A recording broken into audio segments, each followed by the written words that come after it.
Bonsoir tout le monde. Est-ce que tout le monde est là pour le big announcement? Big things are coming up. Est-ce qu'on peut préciser cette blague de big things are coming up pour ceux qui n'étaient pas là la dernière fois? C'est qu'en fait, on a un petit truc, c'est qu'on se fout quand même de la gueule des artistes qui disent big things are coming. Mais genre vraiment, littéralement. Stay tuned. Coming soon. Tu vois, genre. Mais on le fait ils aussi, teasent un truc. mais c'est non, vraiment... non, ils teasent un truc, mais on sait même pas ce que c'est du tout. Tu vois, genre, il n'y a aucune info. On sait pas si c'est un morceau. Puis en plus, la plupart du temps, il n'y a rien qui sort au final. En plus. Tu vois, genre, au moins dites un indice sur ce que c'est. Un petit truc. Mais vraiment juste dire, on fait des trucs. We are cooking. We are cooking in the studio, dans le studio qui est ta chambre avec. Voilà, c'est ça. Alors que là, nous, on prend très peu de risques parce que la collaboration est quand même quasiment finie. Mais on sait jamais, il peut toujours se passer des trucs dans la vie, surtout avec les Japonais qui font qu'au dernier moment, ça nique tout. Déjà, je tiens à préciser, ça peut vous sembler bizarre pour un groupe qui est influencé par la musique japonaise et les openings d'animé. Mais en fait, on s'attendait à ne jamais pouvoir collaborer avec un Japonais parce que... Déjà, je me rappelle, quand t'es rentré dans le groupe en 2014, on avait rencontré Satsuki et je m'étais pris un nom très très sec. Ton premier tatemae de ta vie et que t'avais pas compris. Que j'avais pas. Et là, j'ai réalisé que les Japonais c'était difficile. Mais ensuite, avec notre expérience, en rencontrant de plus en plus de Japonais et de gens qui travaillent avec des Japonais surtout, on s'est rendu compte à quel point c'était très compliqué de travailler avec des Japonais parce qu'avec eux, tout prend des mois, tout doit être validé par 1 milliard de strates de machin. S'il y a un truc qui leur va pas, ils te ghostent et c'est fini. C'est fini. Des embranchements politiques entre les labels, les machins, les bidules qui fait qu'en fait, pour entrer dans ce cercle-là, c'est mort de base. Et en fait, c'est que des trucs comme ça. Et même les grosses boîtes, les gens qui travaillent dans les très grosses boîtes, évidemment, on peut pas les citer, mais qui bossent avec des Japonais ou qui sont des boîtes japonaises, nous ont dit à quel point tout était très compliqué avec les Japonais. Donc en fait, pour nous, moi j'avais pas l'espoir de bosser avec un Japonais. Alors évidemment, on aurait pu bosser avec un Japonais random trouvé dans la rue, hein, ça c'est facile. Je parle avec un Japonais qui est un artiste, disons, accompli, quoi, quelqu'un qui a une carrière, même une petite carrière. Et ben ça, c'est vraiment pas si évident que ça.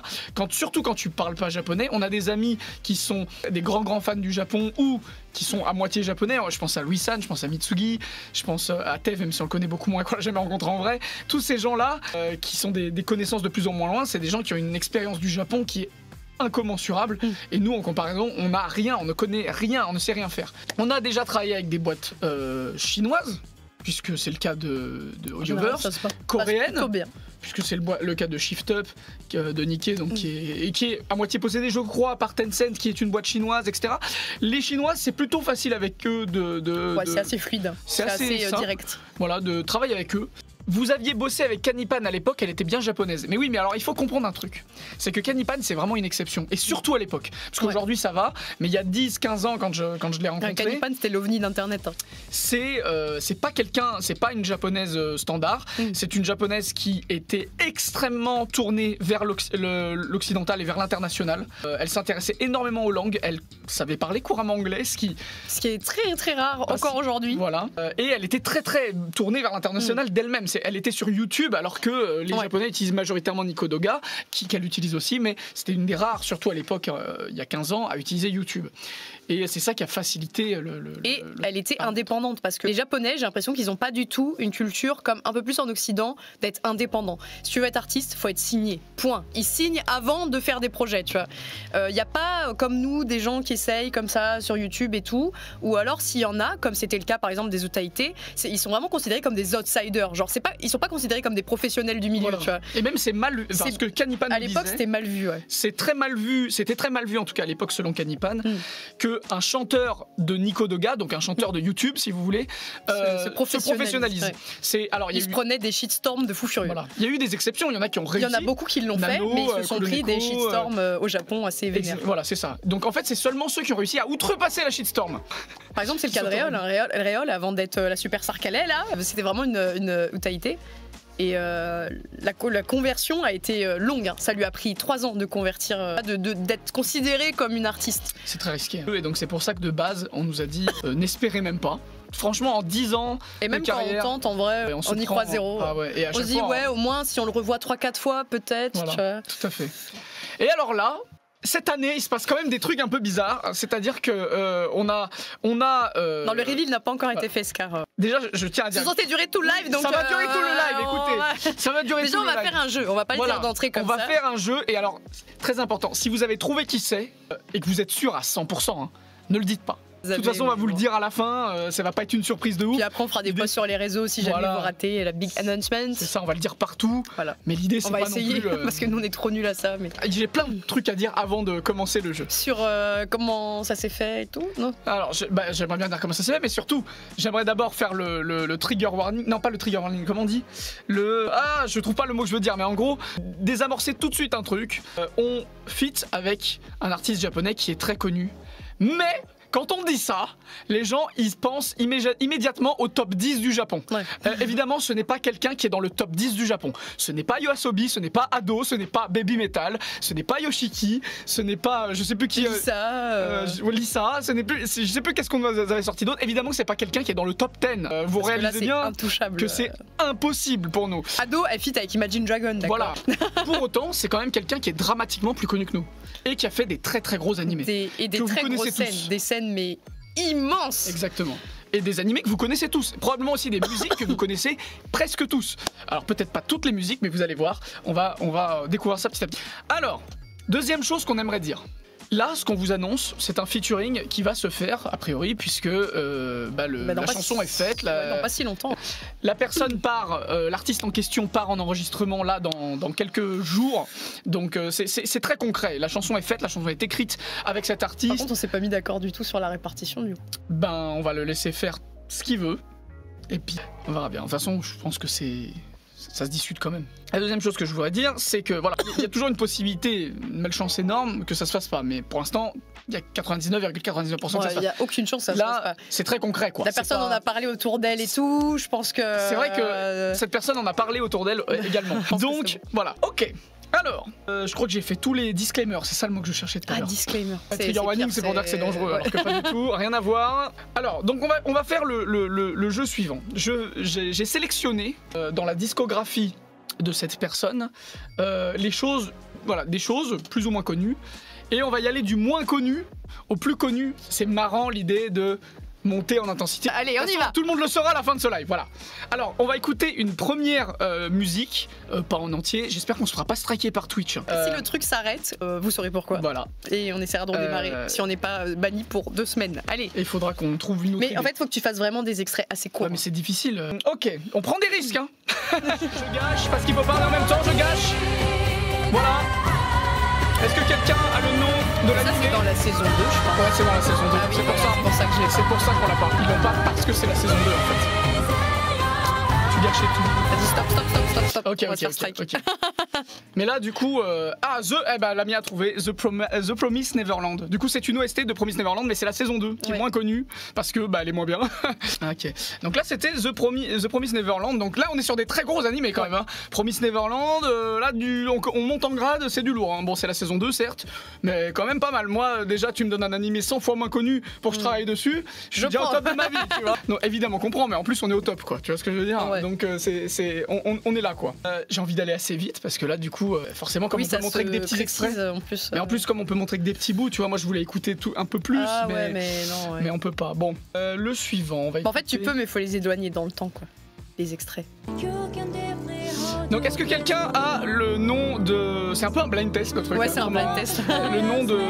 c'est un animé. Celle-là, je connais pas. Je pense que c'est un animé. Non, mais parce que là, c'est animé. On est sur une licence qui est massive et qui a plein de trucs, donc du coup, tu vois, c'est compliqué. Est-ce qu'on a le refrain, là?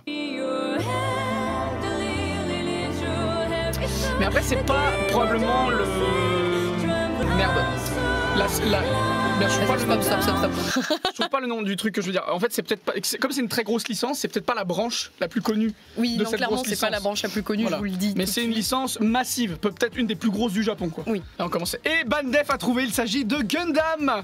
Voilà, donc c'est en l'occurrence Mobile Suit Gundam Unicorn. Vous l'avez, hein, c'est pas mal, vous êtes fort. Moi, je propose qu'on peut encore en faire 2 sans dire le nom, et la troisième, on va être plus ou moins obligé de dire le nom. Bon, je pense que je suis à fond. Ah ouais, non, même si tout le monde sait. Non. Je pense que les 2 dernières, il faut apprécier. Ou pour la dernière, mais sinon c'est dommage. Sinon ça sert à rien. Ouais, d'accord. Déjà, rien que là, le CV, Je trouve ça balèze. Hein. Ouais. Blue Exorcist, The Promised Neverland, Mobile Suit Gundam Unicorn. Ah, déjà on est pas mal quoi. Moi, et ça, c'est les trucs les moins et là connus. c'est les moins connus quoi pour l'instant. C'est ça qui est ouf quoi. Ok, on va faire la suite. Cette musique sur YouTube que je vais jouer dans un instant, elle a été publiée il y a 10 ans sur YouTube. Mais elle a presque 8 millions de vues. Oh, c'est immense. Ouais. C'est immense. Voilà, là on a le démarrage du refrain.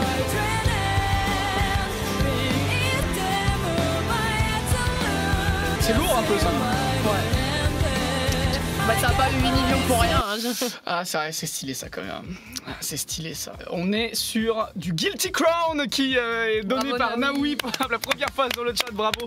Ce n'est pas un blind test qu'on fait, les amis. Pour Bah ceux qui arrivent si, sur le aussi. live, c'est pour annoncer le gros artiste japonais avec qui on travaille et que le featuring va apparaître cette année, quoi. La chanson est d'ailleurs terminée, quoi. Elle est en cours d'enregistrement des voix et tout le bordel, donc ça va être du lourd. Ça va être stylé. Je pense que ça va être ta chanson préférée derrière. On non verra bien. Quand tu as composé, tu m'as dit ah, vraiment Ouais, c'est ça ma allait préférée, bien, hein. je Elle est l'adore. stylée de ouf. Voilà, Guilty Crown, on est encore dans des trucs très stylés. Voilà, moi je... Un peu vieux ceci dit. Guilty C'est Crown. un peu vieux, ça parle à moins de gens peut-être Guilty Ça Crown. parle pas aux jeunes, je pense. Allons-y pour la suite. Le prochain truc est un jeu vidéo.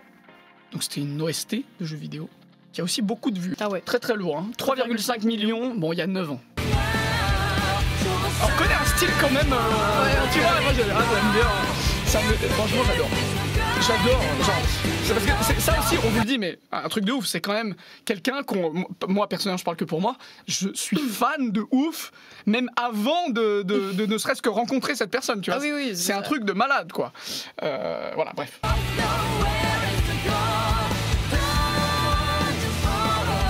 Et puis, oui, c'est Xenoblade X en l'occurrence. Xenoblade Chronicles X.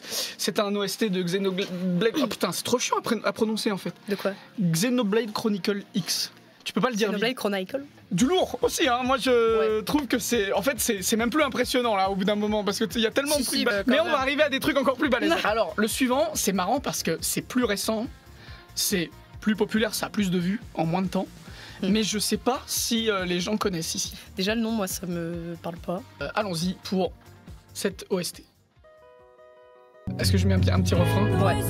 Il y en a qui reconnaissent peut-être la mélodie venant d'un truc, même si vous connaissez Starry Sky, vous reconnaissez la mélodie peut-être venant d'ailleurs. Si, si. Il s'agit d'Honkai Impact. Oui, c'est Honkai Impact. Et c'était la pub qu'il y avait partout, vraiment sur Insta, sur le truc, c'était vraiment la pub qu'ils avaient mis partout. Ah, c'est lourd ça. Hein. Et du coup, la mélodie au début, là, celle-là. Je l'ai utilisé dans Sacrifice à la fin avec les violons, mais il y a aussi ce truc-là qui est samplé dans le morceau. Si vous écoutez les couplets derrière, il y a exactement ce sample-là qui est joué pendant Sacrifice. Donc voilà, j'ai fait des références aux OST de Honkai Impact pour notre musique de Honkai Impact, parce que c'est comme ça que je travaille. J'aime bien quand quelque chose est vraiment dédié à son univers, et je peux le prouver par ce genre de choses. Les deux morceaux suivants pour moi, c'est des morceaux que je connais depuis au moins 10 ans chacun. Donc, et qu'on a saigné. Et que j'ai écouté beaucoup, tu vois. Donc, ouais, le dernier, c'était vraiment quand j'étais un peu plus ado. Genre, je l'écoutais tous les jours. Elle a dit quand elle était ado, hein. Elle a pas dit que c'était ado. Oui, j'ai pas dit que c'était ado. Ce n'est pas ado. C'est pas ado. Ce n'est pas ado. Voilà, on aimerait beaucoup que ce soit ado. Elle a dit ado. On aimerait beaucoup avoir ado. Ado mais mention. Si elle veut, hein. Mais si elle veut, hein. Mais c'est peu probable. On va passer à la musique suivante. Une musique que j'adore depuis très longtemps. C'est une version live en plus. Donc j'ai trop envie qu'on l'écoute en grande partie, quoi. C'est abusé, quoi. Mais là, le problème, c'est que j'ai trop peur des strikes. Ouais, là c'est chaud. Allez, là ceux qui connaissent, ils sont comme des oufs. Je sais pas s'il y en a qui connaissent. Pour moi, c'est mythique de ouf. Mais peut-être je suis trop dans la niche. Bon, vous l'attendez tous, ce moment. Est-ce que je peux l'avoir d'un coup? C'est ça qu'on veut. Et voilà, c'est de lourd. Il s'agissait bien sûr de Kill la Kill. Ah là là, ce morceau est incroyable. J'adore. Donc là, on a du lourd, on a du très lourd. Et c'est même pas le plus lourd qu'on ait, quoi. C'est ça qui est quand même fou. C'est qu'on a encore plus lourd. Alors là, on va difficilement pouvoir faire plus lourd. Ouais, là, je pense que c'est le truc de sa carrière. Même si je lui souhaite d'avoir d'autres trucs bien plus ouf, mais là, c'est dur à dépasser. Depuis le début, j'en ai aucun, mais celui-là, si tu l'as pas, c'est que tu regardes pas d'animé en fait. et que tu vas pas en convention. Ouais, c'est que tu regardes pas d'animé. Franchement, le suivant, le dernier, si vous l'avez pas, c'est que vous n'aimez pas les animés. Ou alors peut-être vous n'aimez pas spécifiquement cet animé, mais quand même c'est un animé que quasiment tout le monde a vu. Tous ceux qui aiment les animés ont forcément vu cet animé à un moment. On est sur du très très lourd. C'est parti. Tu pourras montrer parce que du coup, tu veux que je clique pendant le truc Attends, il faut pas qu'on se fasse traquer. Je fais une pause pour pas qu'on se fasse traquer. Attends un petit peu. Ah, parce que là, c'est risqué quand même. Bah, tout le monde là. Attention. Je clique en même temps. Non, il faut sur le. Ouais, bien sûr. En plus, c'est la scène mythique. Eh oui. Oh. C'est la meilleure musique du truc en plus. Ouais, c'est la meilleure. C'est THE musique de SNK, putain. Attack on Titan, s'il y avait qu'une seule musique à garder, ce serait celle-là. Putain de merde, incroyable. Sur une scène mythique. Ah là là là là. The Music. Depuis tout à l'heure, je mets la musique tellement fort que ça se trouve quand on n'entend rien. Oh là là, cette scène. Mais regardez-moi ça, quoi. Bon, on va se faire striker. Allez, on arrête tout de suite. C'était évidemment donc Hiroyuki Sawano. Non, pas du tout. C'est Mika Kobayashi, qui est la chanteuse principale de Hiroyuki Sawano. Oui. Hiroyuki Sawano, de ses muses, sans doute. Qui est très connu pour plein de travaux. Et regarde, en fait, quand tu regardes le wiki de Hiroyuki Sawano, il y a Mika Kobayashi sur 80% oui, bah bien sûr, des trucs. Je pense que c'est vraiment sa chanteuse. On a fait une chanson avec elle. On va la sortir. Elle va sortir en mai, ouais. Peut-être mai, parce que ça nous permettrait de faire la promo d'autres trucs en plus. Donc voilà, on a fait un feat avec Mika Kobayashi qui sortira probablement en mai. La chanson est terminée à l'heure où je vous parle. C'est elle qui va rentrer en studio au Japon directement. On a fait des allers-retours pour écrire les paroles ensemble. Donc tu as écrit une partie des paroles, elle a écrit une partie du parole. C'est vraiment une collaboration. Je suis contente parce que je pensais qu'elle allait peut-être tout enlever, tout réécrire à sa sauce, mais elle a vraiment gardé les idées que j'avais mis et tout. Enfin, ça m'a fait trop plaisir. Tu vois, elle m'a lu et elle a gardé les idées. Et en plus, elle a dit qu'elle avait trop kiffé le thème. C'est trop cool. On fera une vidéo dédiée aussi, surtout. Vous croyez bien qu'un feat comme ça, on va faire 3 vidéos dessus. Ouais, c'est ça. On va faire un max de vidéos là-dessus, quoi. Clairement. Donc voilà, vous avez l'annonce. Vous avez une chance de malade. Vous pouvez même prendre votre retraite après. Ah, bah j'aimerais beaucoup, mais je pense pas que je pense pas que ça suffise à prendre ma retraite quand même. Mais bon, on a bon espoir de la jouer en live à Japan Expo, puisque Mika Kobayashi, on l'a rencontré à Japan Expo. Ouais, c'est grâce à Japan Expo qu'on a pu entrer en contact. C'est notamment grâce à Japan Expo. Oui, d'ailleurs, merci beaucoup à Japan Expo qui nous a permis, en fait, finalement, de faire ça. Et surtout Brendan qui s'est vraiment déchiré pour que ça se fasse. Donc, c'est grâce à Japan Expo, mais aussi grâce à Mika Kobayashi, du coup, qui a été tout de suite emballé par le truc. Ouais, et qui a été vraiment trop gentil. Incroyable. Ouais, c'est complètement fou. Récapitulatif de ce live. Nous avons fait une collaboration avec Mika Kobayashi, la chanteuse qui n'est pas encore sortie de Hiroyuki Sawano et qui a chanté notamment les OST les plus connus, genre ça. Voilà, c'est elle là. C'est elle. Au milieu de la scène de millions de personnes là. Ah là, c'est elle au Japon là, c'est aussi elle là.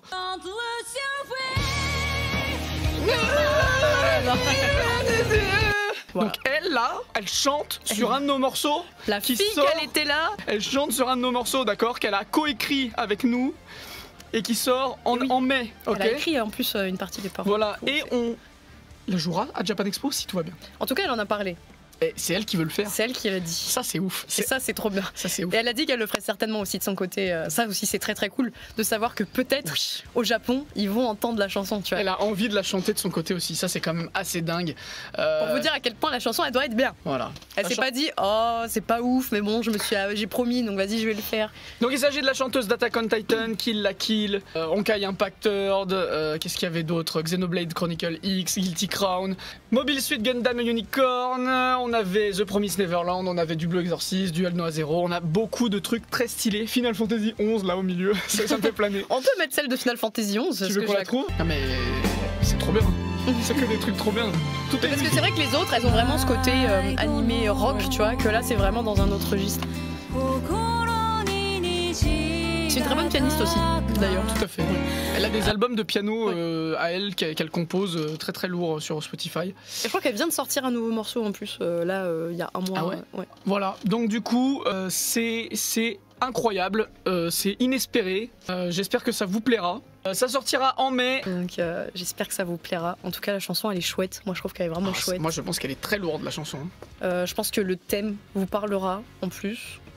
Je pense que c'est du très très lourd. Et c'est très chouette. Et on a trouvé un titre en plus, ça c'est important. Parce que ce qui compte, c'est le titre, même si la chanson est géniale. Si le titre est nul, bah ça pue. Mais bon, c'est comme ça. Elle a validé le titre? Oui. Oui. Elle a vu que c'était ça le titre? Bah, le titre en soi, il est pas quand choquant. même bien sûr. Bah, ça dépend pour qui, pour nous, non, mais. Non, mais non, il est pas Parce que choquant. elle, ça l'arrange pas, tu vois. Ah. Merci beaucoup, c'est la fin de ce live. Allez, ciao ciao. Ah ouais, bam. Bah ouais, non, mais là j'ai faim. J'ai faim. J'ai faim. Mika Kobayashi là. Waouh. Est-ce qu'on. J'ai fermé la page. J'ai putain. trop hâte d'entendre. Don't lose your way.